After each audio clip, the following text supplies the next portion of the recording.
Fransa'da bulunan bir mağara, Kuski mağarası. Bu mağarada 10.000 yıldan daha fazla eski mağara çizimleri bulunuyor. Fransa'nın Marsila şehri yakalarındaki Cairn-de-Morgieu mevkiinde bulunan bir mağaradır. Mağaranın girişi günümüzde su seviyesinin 37 metre altındadır.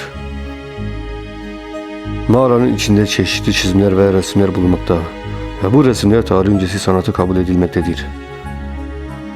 Muhtemelen Holosen döneminde buzulların erimesiyle birlikte mağara sular altında kalmıştır.